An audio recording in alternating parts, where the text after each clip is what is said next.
ওনাকে দায়িত্ব দিয়েছে, নাহিদ সাহেবকে দায়িত্ব দিয়েছে, আলেম সমাজকে দায়িত্ব দিয়েছে।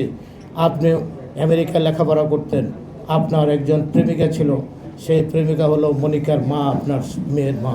তিনি হলেন রাশিয়ার অর্থোডক্স খ্রিস্টান, রাশিয়ান আমেরিকায় লেখাপড়া করে।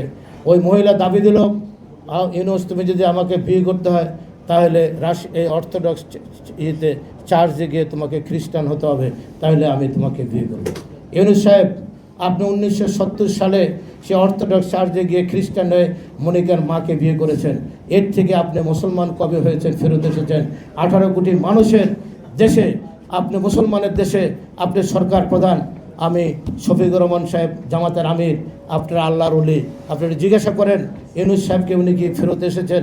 নাহিদ সাহেব জিজ্ঞাসা করেন এদেশে আলেম সমাজকে দায়িত্ব, উনি কি খ্রিস্টান থেকে আবার মুসলমান হয়েছেন কিনা?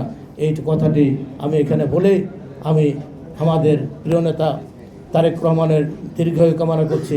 90-এর গণঅভ্যুত্থানের পরে যেমনিভাবে দেশ নেত্রী বেগম খালেদা জিয়াকে ধানের শীষে ভোট দিয়ে বাংলাদেশের মানুষ প্রধানমন্ত্রী নির্বাচিত করেছেন, আজকেও বাংলাদেশে যে ভোট হবে সেই ভোটে দেশের মানুষ তারেক রহমানকে ধানের শীষে ভোট দিয়ে বাংলাদেশের আগামী দিনের প্রধানমন্ত্রী নির্বাচিত করবেন। এই বলে আমি আজকে আমার বক্তব্য শেষ করছি। খোদা হাফেজ। বাংলাদেশ জিন্দাবাদ।